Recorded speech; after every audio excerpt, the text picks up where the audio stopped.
The vultures circled high above Red Bluff, as Vivian Thornton stood at the grave of her third husband, her black veil fluttering in the hot California wind. The townsfolk kept their distance, whispering behind their hands about the woman whose husbands never seemed to live past their first anniversary. At 30 years old, she'd buried 3 men, and the whispers had grown from curious speculation to fearful certainty Vivian Thornton was cursed. Summer of 1875 had brought no relief from the grief or the rumors. Vivian placed a single wildflower on the fresh mound of dirt and turned away, her steps measured and deliberate as she made her way through the cemetery gates. She could feel their eyes on her back, burning with judgment and superstition. "Black Widow," someone whispered, not quietly enough. Vivian kept her chin high. The tears had long since dried up, leaving nothing but a hollow ache in her chest where her heart used to be. First Thomas, then James, and now Edward, all good men taken too soon. She pulled her shawl tighter around her shoulders despite the heat, as if it could shield her from the town's suspicions.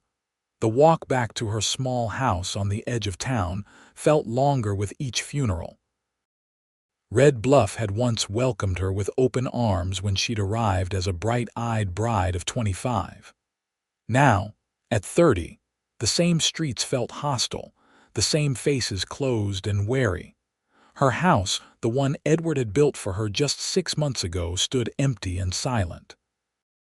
No fire in the hearth, no kettle whistling, no husband's boots by the door. Just the echoes of what might have been and the crushing weight of being alone again. Vivian removed her bonnet and veil, placing them carefully on the hook by the door. Her reflection in the small mirror showed a face still youthful, but marked by sorrow, deep green eyes that had seen too much death, high cheekbones accentuating a face grown too thin, and dark auburn hair pulled back in a severe bun. She was still beautiful, people said, which only made the whispers worse. A knock at the door startled her. Few people called on the widow Thornton these days. Mrs. Thornton, the banker, Mr. Simmons, stood on her porch, hat in hand, shifting uncomfortably. "My condolences on your loss." "Thank you, Mr. Simmons." Vivian did not invite him in. Experience had taught her what was coming. "I'm afraid there are some financial matters to discuss. Your late husband had debts." Of course he did. They all did in the end. Life in the West was built on credit and promises.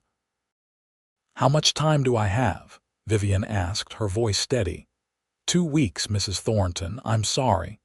After he left, Vivian sat at her kitchen table, staring at the deed to the house. 2 weeks to pay a debt she couldn't hope to cover. 2 weeks before she would lose everything again. The next morning, Vivian donned a simple gray dress, not quite mourning clothes, but somber enough to respect convention, and made her way to the general store. The whispers followed her down Main Street, but she kept her gaze forward, shoulders squared. She needed work, and pride was a luxury she could no longer afford. The bell above the door jingled as she entered Mercer's general store. Mrs. Mercer looked up from behind the counter, her expression shifting from welcome to wariness when she recognized her customer. "Mrs. Thornton." "What can I do for you?" Her voice was cool but not unkind. "I'm looking for work, Mrs. Mercer. Any work." The older woman's brow furrowed. "Work? But surely your husband—" She stopped herself. "I'm sorry, I forgot myself. But surely there's family who can help." "No family. No money, just me." Vivian kept her voice level, though each word cost her. Mrs. Mercer's eyes softened slightly. "I wish I could help you, dear, but—" She glanced toward the window where several women were passing by, their eyes fixed curiously on the store. "People talk. It would be bad for business." Vivian understood. She thanked Mrs. Mercer and left, the bell's cheerful jingle mocking her as she stepped back into the harsh sunlight. By midday, she had been turned away from every respectable establishment in Red Bluff. The dressmaker, the hotel, even the schoolhouse all had the same answer, wrapped in different words but tied with the same ribbon of superstition and fear. The saloon was her last hope. The Golden Nugget stood at the dusty end of Main Street, its weathered facade promising refuge for those with nowhere else to turn. Vivian hesitated at the batwing doors. No respectable woman entered a saloon alone, but respectability wouldn't pay her debts or keep a roof over her head. Inside, the air was thick with smoke and the sour smell of spilled whiskey. A few early patrons looked up as she entered, surprise registering on their faces before they quickly looked away. The piano player missed a note. Well, ain't you a sight for these tired old eyes? The barkeep, a grizzled man with a walrus mustache, leaned forward on the polished bar. "What can I do for you, Mrs. Thornton?" At least he'd called her by name, not widow or cursed one as others had taken to doing. "I need work, Mr. Sullivan." He wiped a glass with a questionably clean rag, considering her. "What kind of work were you thinking? Anything honest. I can clean, serve drinks, cook if needed." Sullivan glanced around the nearly empty saloon. "Might be I could use some help around here. Pay ain't much, but it's something." Relief flooded through her. "When can I start?" "Tonight, 7 sharp, and Mrs. Thornton." His eyes were kind but cautious. "People might talk." "People already talk, Mr. Sullivan. At least this way I'll have food on my table while they do it." That evening, Vivian traded her gray dress for a simple blue one, the only color in her wardrobe, and pulled her hair into a looser style. She wasn't going to entertain or flirt. She was going to work. But she knew appearances mattered in a place like the Golden Nugget. The saloon was busy when she arrived, filled with cowboys, miners, and travelers passing through. The piano played a lively tune, and the air buzzed with conversation and laughter. It all paused momentarily when she walked in, then resumed with an undercurrent of whispers. Sullivan showed her how to serve drinks, where to find clean glasses, and how to avoid the wandering hands of drunken patrons. "Any trouble, you call me," he said firmly. "I don't tolerate my girls being mistreated." The work was hard but straightforward. Vivian moved efficiently between tables, keeping her eyes down and her responses polite but brief. Most men were too surprised to see the cursed widow serving their whiskey to make any advances, though a few brave souls tried their luck. "They say you're bad luck, darlin'," slurred one cowboy, his hat pushed back on his head. "But I've always been a gambling man." Vivian simply moved to the next table, ignoring the raucous laughter that followed. By midnight, her feet ached and her back screamed in protest, but her apron pocket jingled with tips enough for a meal tomorrow and a small payment toward her debt. It wasn't much, but it was a start. As the crowd thinned, a commotion at the door drew everyone's attention. A tall figure filled the doorway, backlit by the silver moonlight. The man stepped into the saloon, and Vivian felt a strange hitch in her breath. He wasn't like the other rough-edged men who frequented the Golden Nugget. Tall and broad-shouldered, he moved with the easy confidence of someone who knew his own strength, but had no need to prove it. His dark hair was longer than fashion dictated, brushing his collar, and a neatly trimmed beard framed a jaw that could have been carved from stone. But it was his eyes that caught and held Vivian's attention, blue as a summer sky and just as vast. "Aaron Montgomery," Sullivan called out, genuine pleasure in his voice. "Thought you were up in Montana territory." The newcomer smiled, and something in the room shifted. "Got tired of the cold, Sully. Figured California might be more welcoming." He made his way to the bar, nodding greetings to those he knew. Vivian kept her distance, collecting empty glasses from abandoned tables, but she couldn't help stealing glances at the stranger. There was something about him, a quietness, a certainty that drew her eye. "Who's the new girl?" she heard him ask Sullivan, his voice low but carrying in the now quiet saloon. Sullivan hesitated, then leaned in to speak privately. Vivian didn't need to hear to know what was being said. The stranger's eyes flicked to her, then back to Sullivan. Instead of the usual fear or morbid curiosity, his gaze held something else: interest, perhaps, or challenge. As the last customers stumbled out into the night, Vivian counted her earnings and prepared to leave. Sullivan had offered to walk her home, but a sudden influx of late customers kept him behind the bar. "I'll see the lady home," came a deep voice from beside her. The newcomer, Aaron Montgomery, stood nearby, his hat in his hands. "That's not necessary," Vivian said quickly. "I know my way." "I've no doubt you do, madam. But a gentleman doesn't let a lady walk alone at night, no matter how capable she might be." There was something in his eyes, a glint of humor, perhaps, or a dare that made Vivian pause. Against her better judgment, she nodded. They walked in silence for a few minutes, the sounds of their footsteps the only conversation between them. The night air was cool after the stuffy saloon, and Vivian breathed deeply, savoring the scent of sage and distant rain. "So," he finally said, "you're the cursed widow of Red Bluff." Vivian stopped walking, anger flaring hot and sudden. "If you've come to gawk or tell ghost stories, Mr. Montgomery, you can leave now. I know my way home." Instead of retreating, he smiled, a real smile that reached his eyes and softened the hard planes of his face. "Actually, I was thinking you might be the most interesting person in this Dust Bowl town. And please call me Aaron."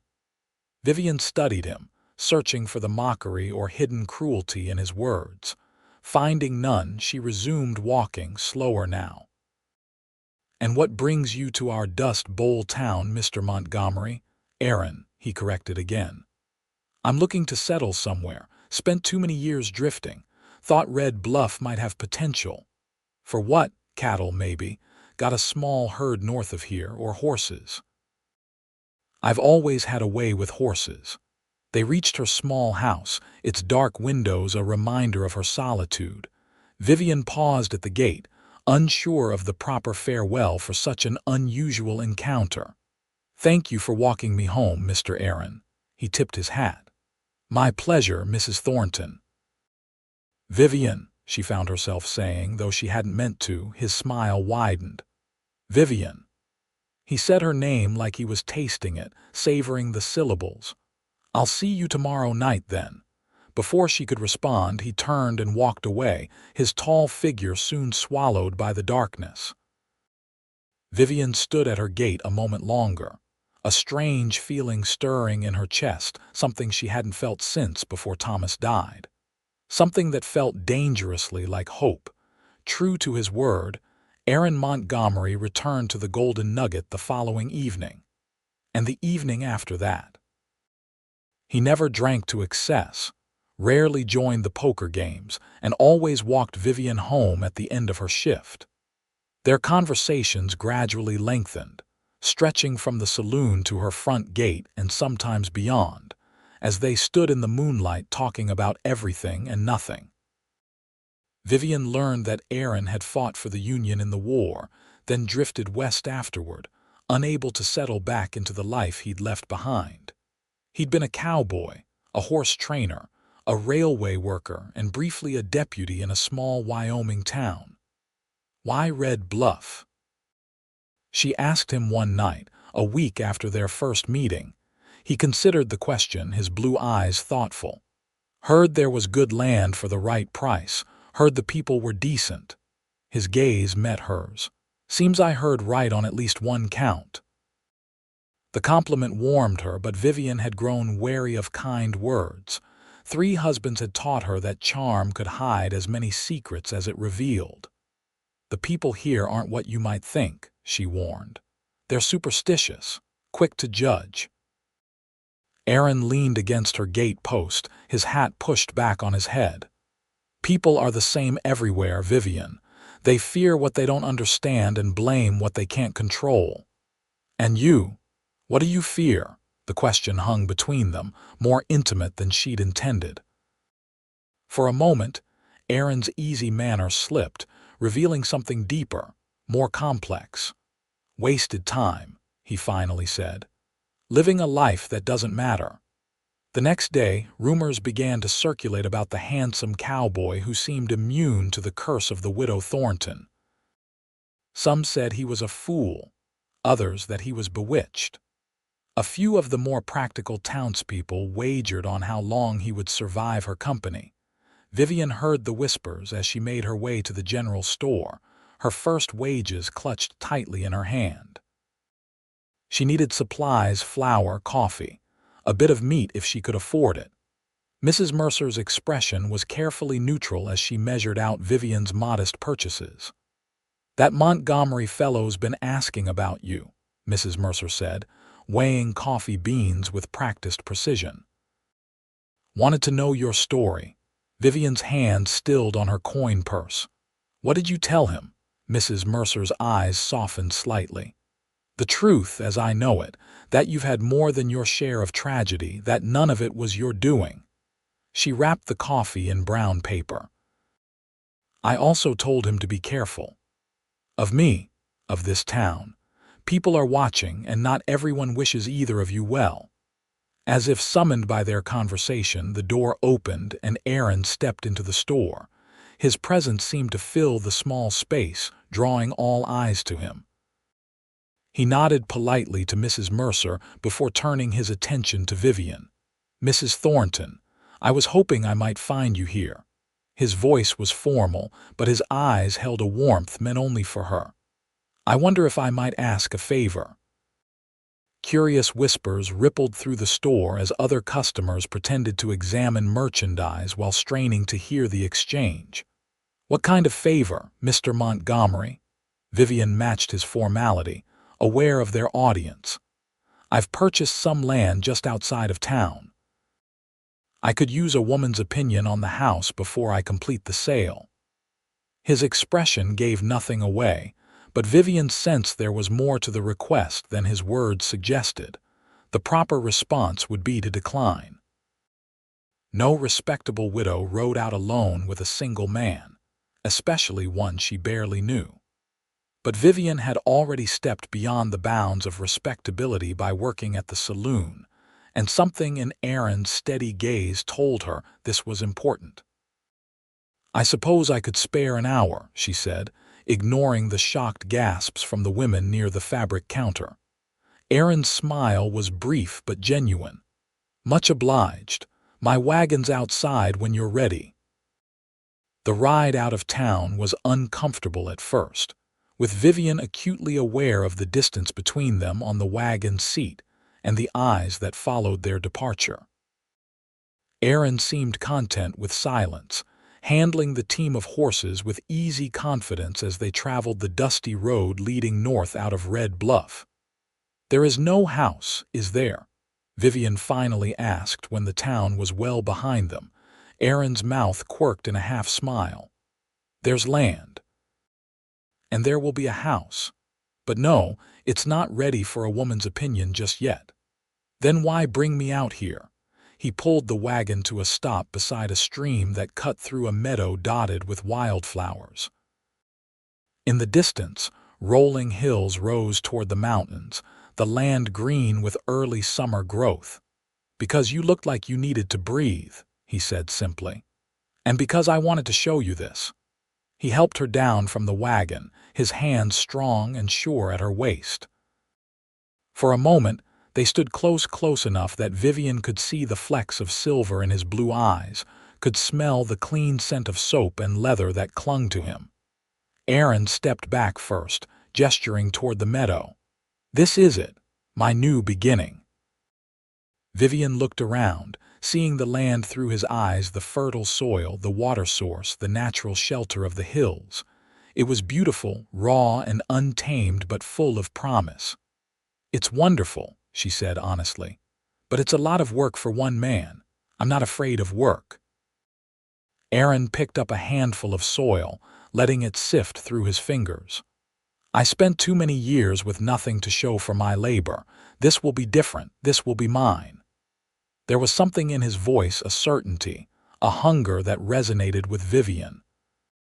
She, too, had spent years building and losing, always starting over with less than she had before. They spent the afternoon exploring the property, Aaron pointing out where he planned to build the house, the barn, the corrals for horses. He spoke of cattle and crops, of winters by the fire and summers under the stars. His enthusiasm was contagious, and Vivian found herself offering suggestions, imagining gardens and curtains and life where now there was only potential.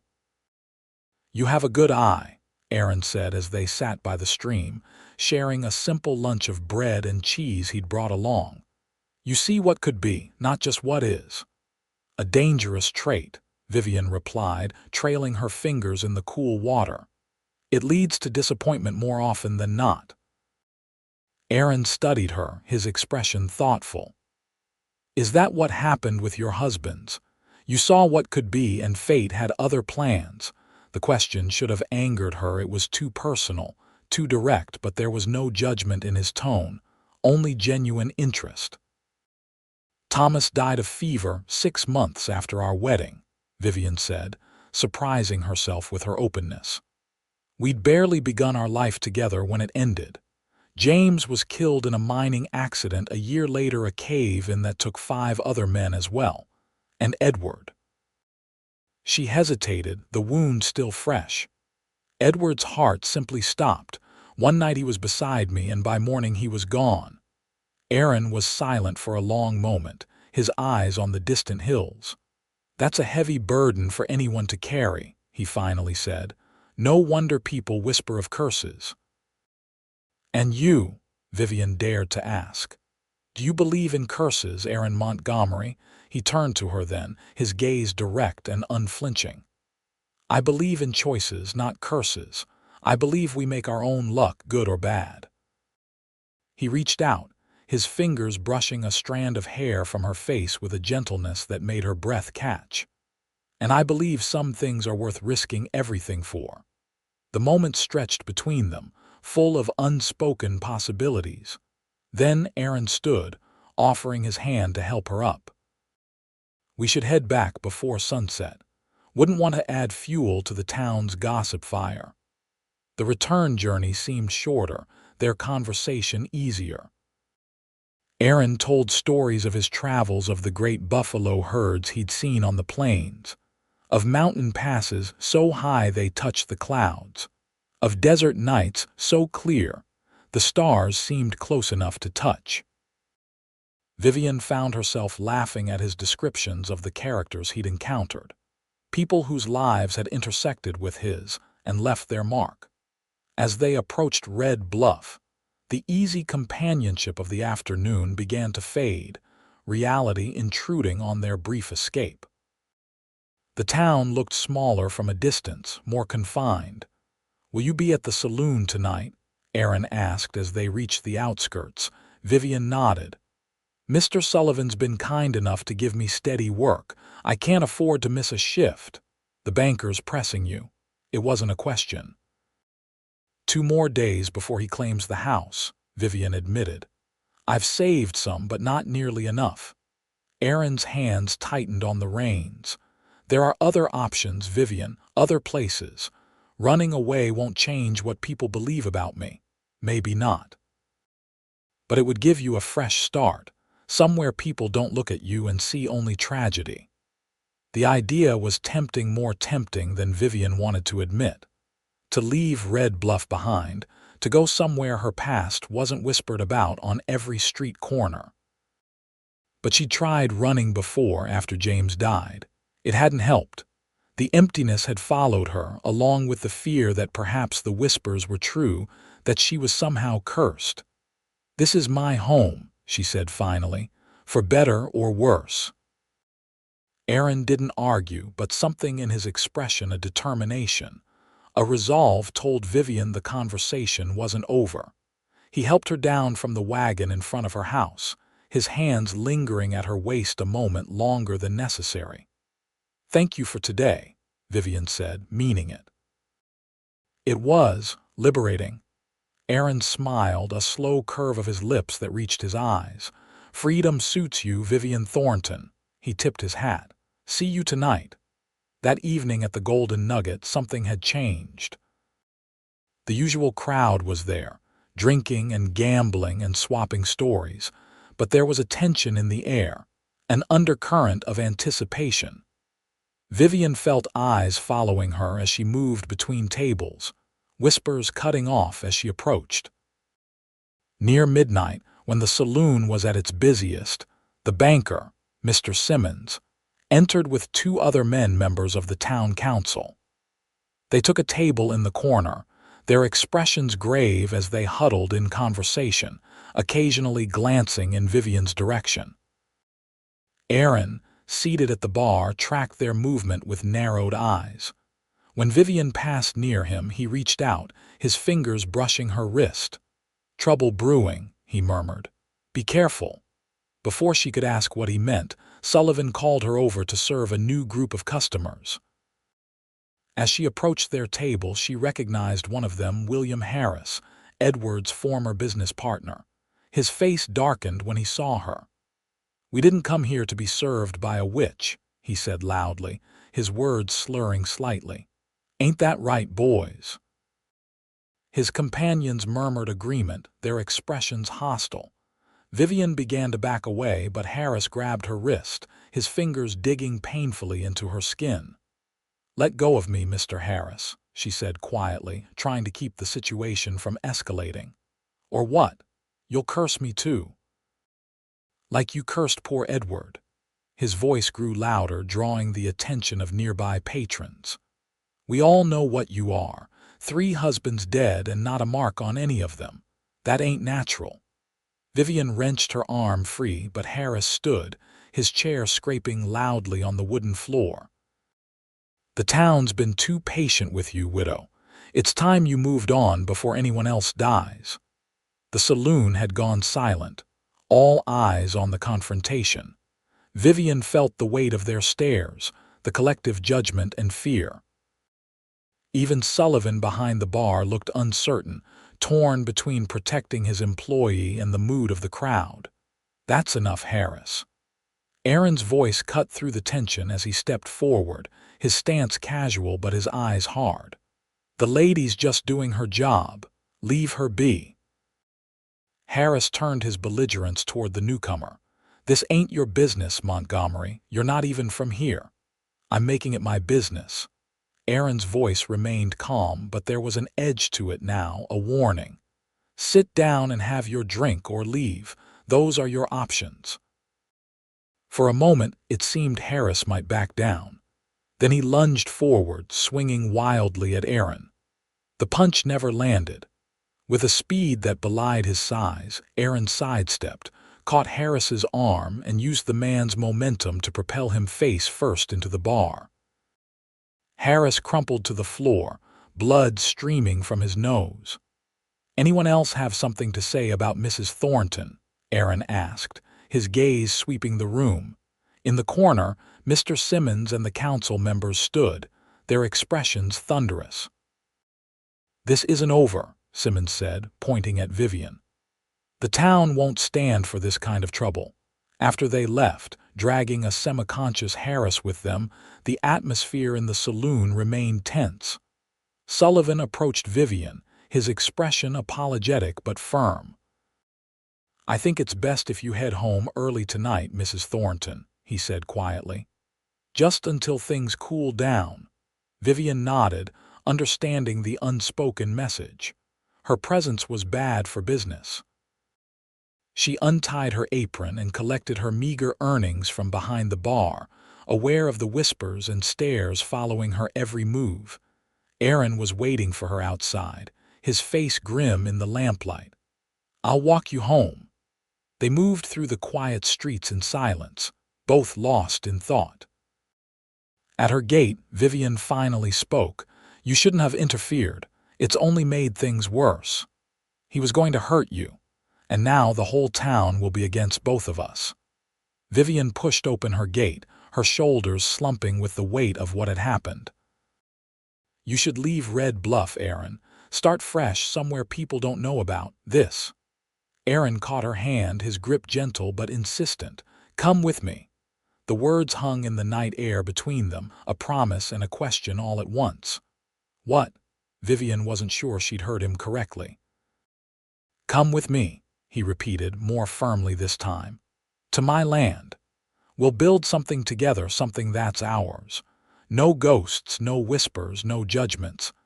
Vivian stared at him, searching his face for any sign of pity or ulterior motive. She found only certainty and something else, something warm and steady that made her heart beat faster. "You barely know me," she whispered. "I know enough."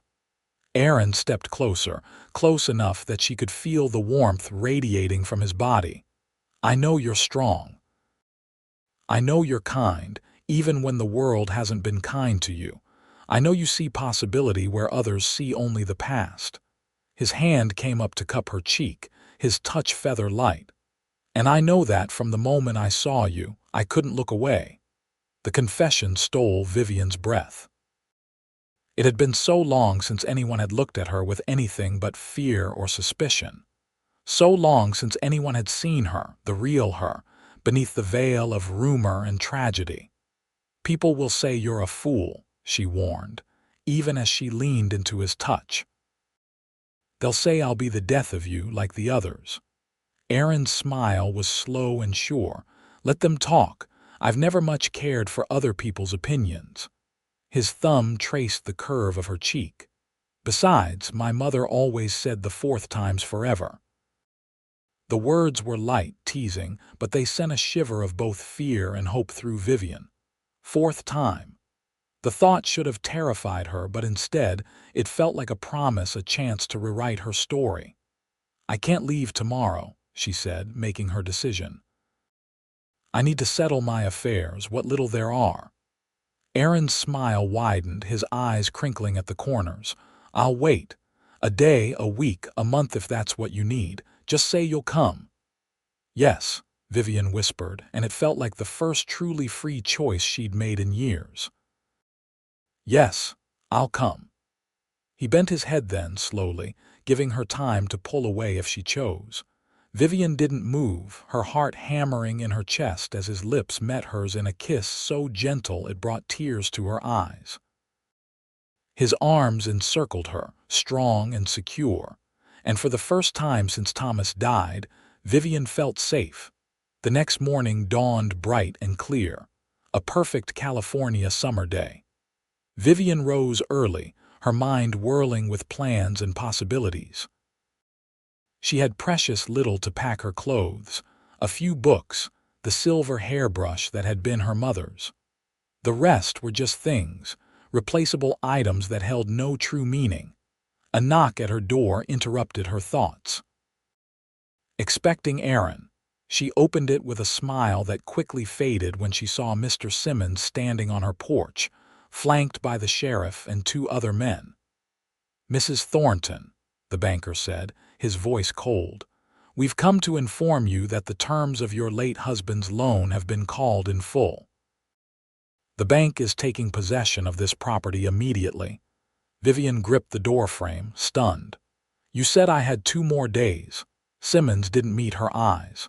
"Circumstances have changed. There was an incident at the bank this morning, money missing from the safe. Given your situation and your association with that Montgomery fellow, the board felt it prudent to act quickly." "Missing money?"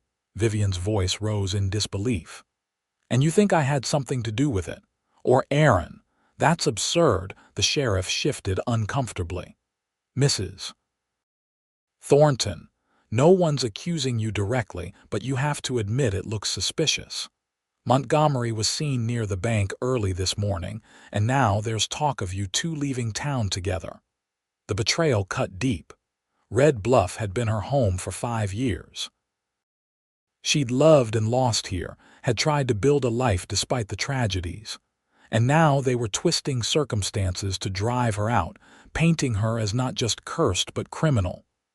"This is wrong," she said, her voice shaking with anger. "You know it is. You have 1 hour to collect your personal belongings," Simmons continued as if she hadn't spoken. "Anything left behind will be considered bank property." They left her standing in the doorway, tears of rage and frustration burning in her eyes. Vivian closed the door and leaned against it, trying to calm her racing heart. This changed everything. She couldn't wait, couldn't carefully prepare. She had to leave now today with whatever she could carry, and Aaron, where was he? If the sheriff was looking for him, he could be in danger. The thought spurred Vivian into action. She grabbed her carpet bag and began filling it with essentials: clothes, her mother's hairbrush, the small amount of money she'd saved. Everything else would have to be left behind. As she worked, a new determination grew within her. Perhaps this was for the best. A clean break, a fresh start. No more trying to win the approval of people who had already decided her fate. No more ghosts of the past haunting every corner of her life. An hour later, Vivian stood on the porch of the house that had been hers, her belongings in one bag, her head held high despite the curious onlookers who had gathered to witness her departure. Simmons was already inside, making an inventory of the furniture and fixtures that would be sold to cover Edward's debt. Vivian turned away, unsure where to go but certain she couldn't stay.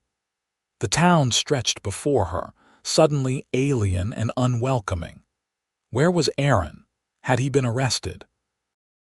Or had he simply changed his mind, realized the folly of binding himself to a woman the whole town believed was cursed? As if in answer to her unspoken question, a wagon appeared at the end of the street, moving at a rapid pace. Aaron sat at the reins, his face set in lines of determination. He pulled up in front of Vivian's house, ignoring the gasps and whispers of the gathered crowd. "Get in," he said, jumping down to take her bag. "We need to move quickly." "They are saying you robbed the bank," Vivian said, allowing him to help her onto the wagon seat. "The sheriff's looking for you." Aaron's laugh was short and without humor. "Convenient timing, isn't it? The money goes missing just as we're planning to leave." He climbed up beside her and took the reins again. "Hold tight, this might be a rough ride." With a flick of the reins, they were moving, the wagon picking up speed as they headed out of town. Vivian glanced back once at the receding buildings of Red Bluff, at the life she was leaving behind. There was sadness, yes, but also a surprising lightness, as if a burden she'd carried for years was finally being lifted. "Did you do it?" she asked when they were well clear of town, the question she hadn't dared ask in front of others. "Rob the bank." Aaron's eyes never left the road ahead. "Would it matter if I did?" Vivian considered the question seriously. "Yes," she finally said. "Not because of the money, but because of the truth. I've had enough lies and half-truths to last a lifetime." Aaron's expression softened. He reached into his coat and pulled out a folded paper, handing it to her without taking his eyes off the road. "Read that." Vivian unfolded the document, squinting at the legal language. It was a deed to Aaron's land, dated 3 days earlier. The purchase price was substantial, nearly equal to what a small bank in a town like Red Bluff might keep in its safe. "You bought the land outright," she said, understanding dawning. "With your own money?" Aaron nodded. "Money I've been saving for 10 years. Every job, every cattle drive, every hand of poker I won and walked away from instead of doubling down." His jaw tightened. "I didn't rob their bank, Vivian, but I did threaten to expose Simmons for what he is: a thief who's been skimming from accounts for years." "How do you know that?" "Because I've been watching him since I arrived. Red Bluff wasn't a random choice for me." Aaron glanced at her briefly before returning his attention to the road. "I heard about the cursed widow from a man who used to work at the bank. He had suspicions about Simmons but no proof. I came to find that proof." Vivian's mind whirled with this new information. So you sought me out because of the rumors, to use me to get to Simmons. Aaron pulled the wagon to a stop, turning to face her fully. I sought you out because I was curious. I stayed because I saw a woman with more strength and dignity than anyone had a right to expect after what you'd been through. And I'm here now, with you, because somewhere between curiosity and admiration, I fell in love with you. The confession hung in the air between them, as tangible as the dust motes dancing in the sunlight. Vivian stared at him, searching for any sign of deception and finding none. Love, she whispered, the word feeling foreign on her tongue after so much loss. Aaron took her hands in his grip warm and steady. Love, the kind that doesn't care about curses or rumors or what anyone else thinks. The kind that sees you, the real you, and wants nothing more than to build a life together. Tears filled Vivian's eyes, but they weren't tears of sorrow. They were tears of release, of letting go of the fear and loneliness that had been her constant companions for too long. I don't know if I can love again, she admitted, her voice breaking. I've lost so much, Aaron. I'm afraid to hope, afraid to believe this could be real. Then don't try to love all at once, he said softly. Just come with me. Let me show you our land. Let me build you a home. And maybe day by day you'll find that love isn't something you have to force. It just grows like wildflowers after the rain.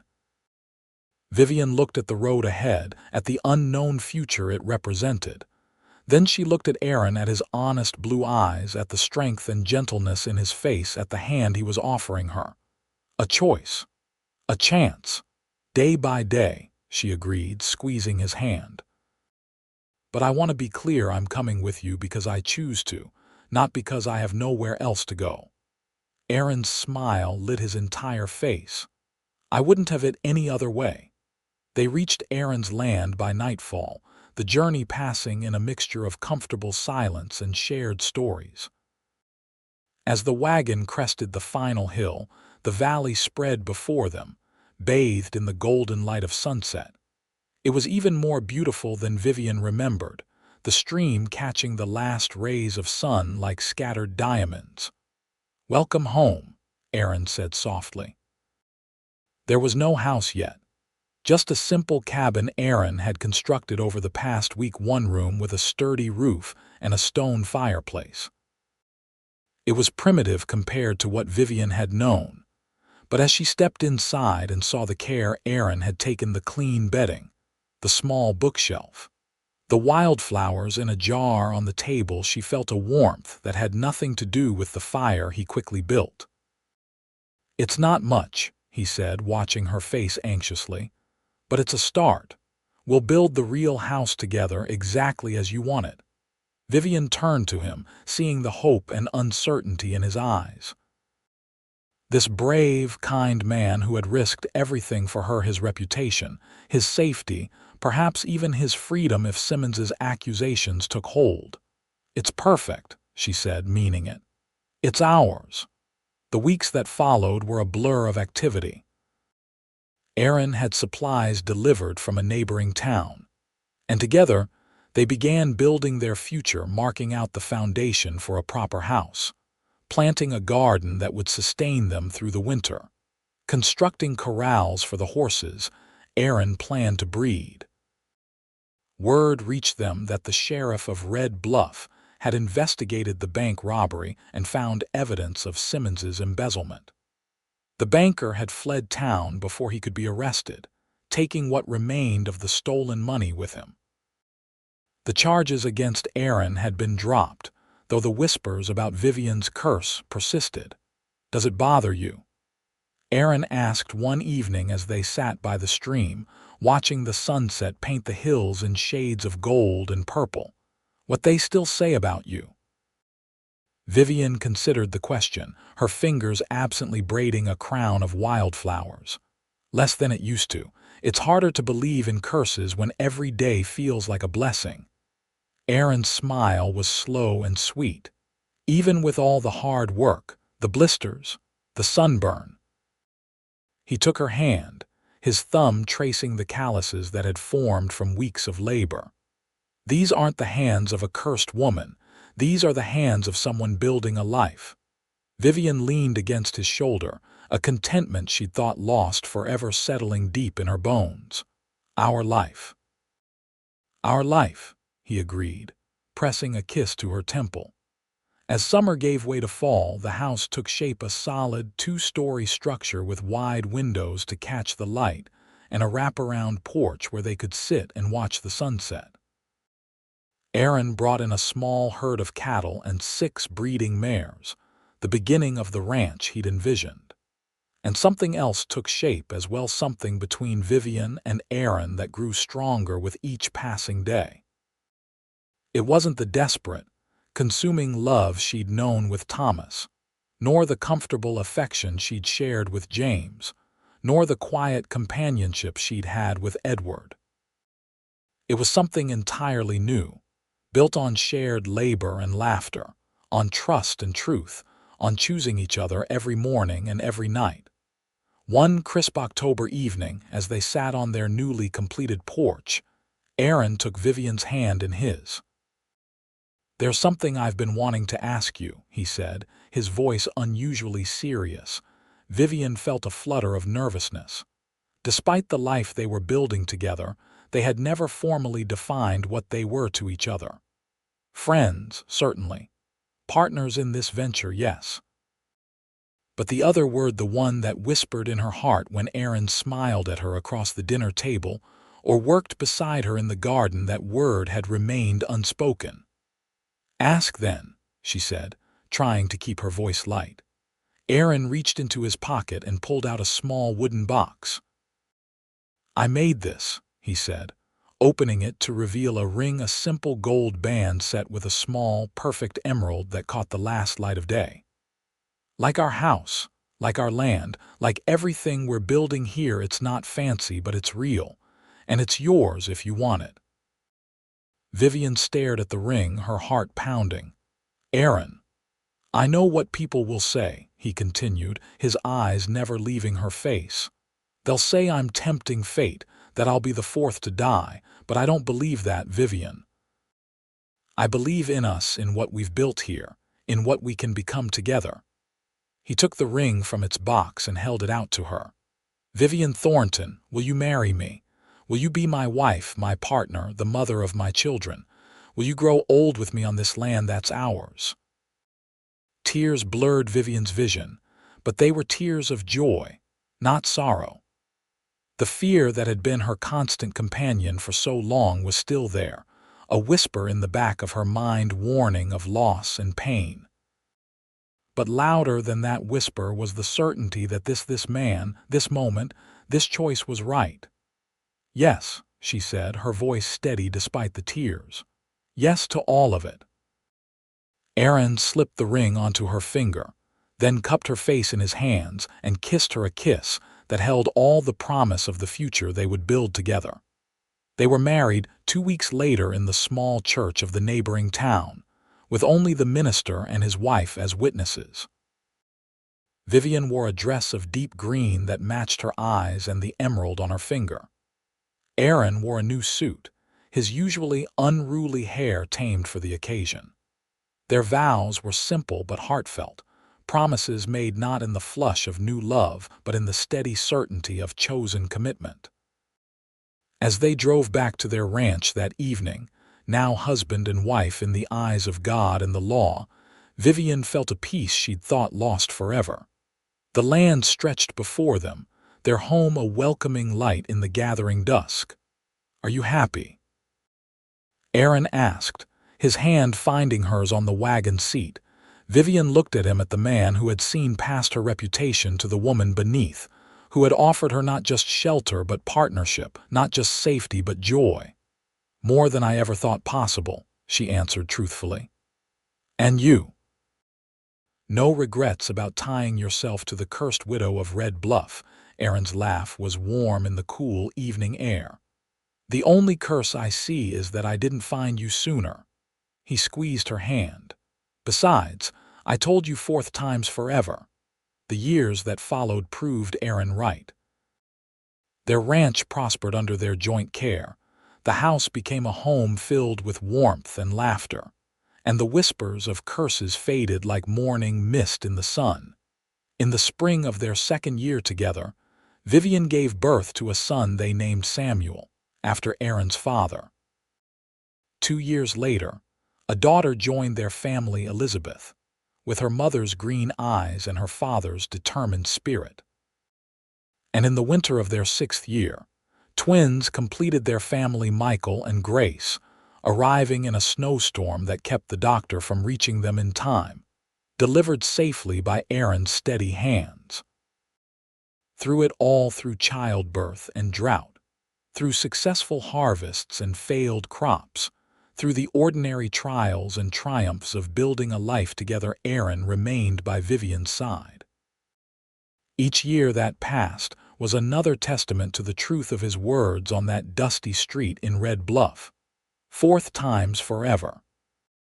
On their 10th anniversary, as they stood on their porch watching their children play in the yard, Aaron wrapped his arms around Vivian from behind, resting his chin on her shoulder.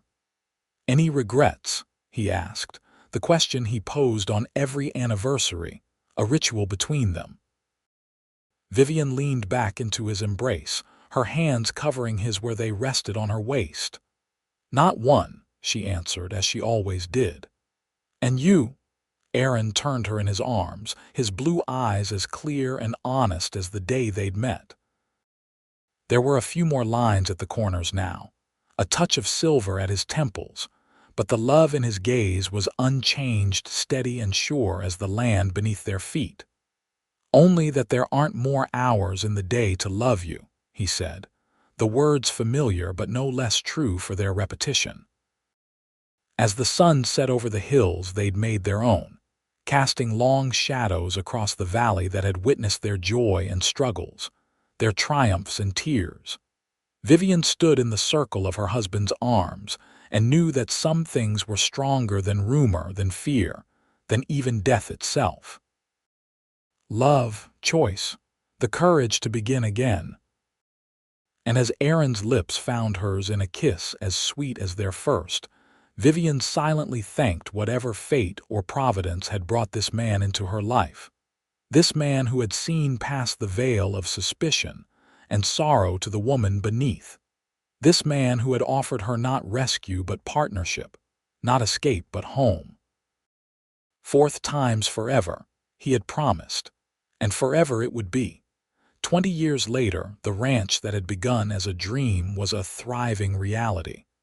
The Montgomery land was known throughout the region for its fine horses and quality cattle. The house that Aaron and Vivian had built together had weathered storms and sunshine, expanding to accommodate their growing family and the memories they'd created within its walls. Their children were grown now, Samuel working the ranch alongside his father, Elizabeth teaching at the local school, and the twins attending university in Sacramento, returning home for holidays and summers with stories of a world that seemed to be changing faster each year. On a warm summer evening, as Vivian and Aaron sat on their porch watching the sunset, a ritual they had maintained through all their years together, a wagon appeared on the road leading to their home. It was an unusual hour for visitors, and both straightened in their chairs, squinting to make out the approaching figures. "Is that Samuel?" Vivian asked, recognizing their son's broad shoulders at the reins. Aaron nodded, a smile spreading across his face. "And unless I'm mistaken, that's Catherine beside him." Catherine Miller was the daughter of a neighboring rancher, a bright, capable young woman who had been keeping company with Samuel for the past year. Vivian had watched their courtship with a mother's mixture of joy and apprehension, remembering her own youth and the lessons love had taught her. As the wagon drew closer, they could see that both young people were beaming. Samuel pulled the team to a stop and jumped down, then helped Catherine descend with an attention that spoke volumes. "Mother, father," Samuel called as they approached the porch, his voice carrying an excitement that brought both parents to their feet. "We have news." Catherine's blush and the way she clung to Samuel's arm told the story before either could speak. But it was Samuel who made the announcement, his father's blue eyes shining with happiness.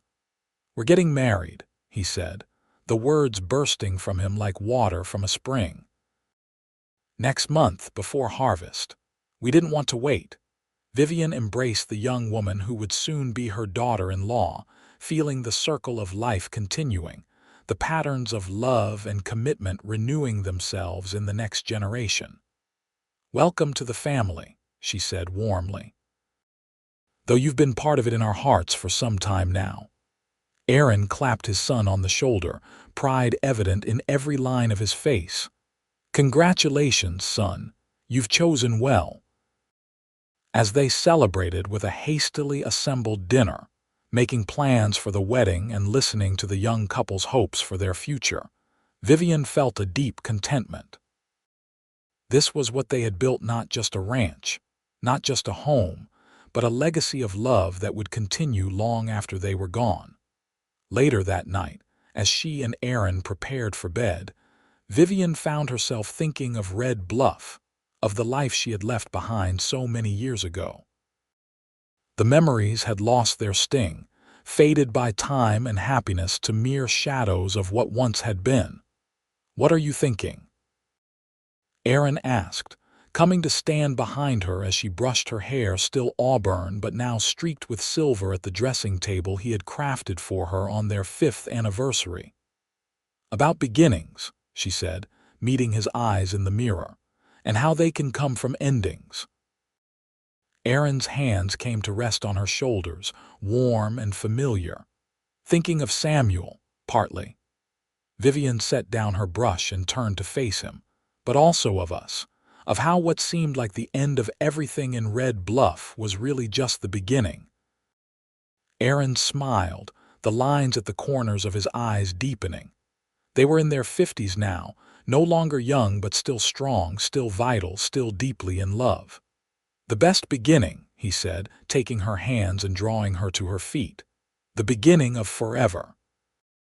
As they stood together in the bedroom they had shared for over 20 years, surrounded by the life they had built from nothing but hope and hard work and love, Vivian felt a surge of gratitude so profound it brought tears to her eyes. "Fourth time's forever," she whispered, echoing the words that had changed her life on a dusty street in Red Bluff all those years ago. Aaron's arms encircled her, as strong and sure as they had been on that first day. "Forever," he agreed, bending to kiss her with a tenderness that still, after all this time, made her heart skip a beat. "And then some."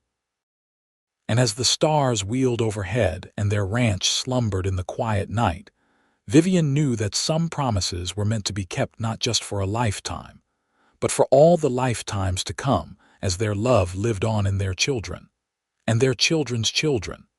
A legacy more enduring than any curse, more powerful than any fear, as timeless as the land that had witnessed their beginning and would cradle their forever.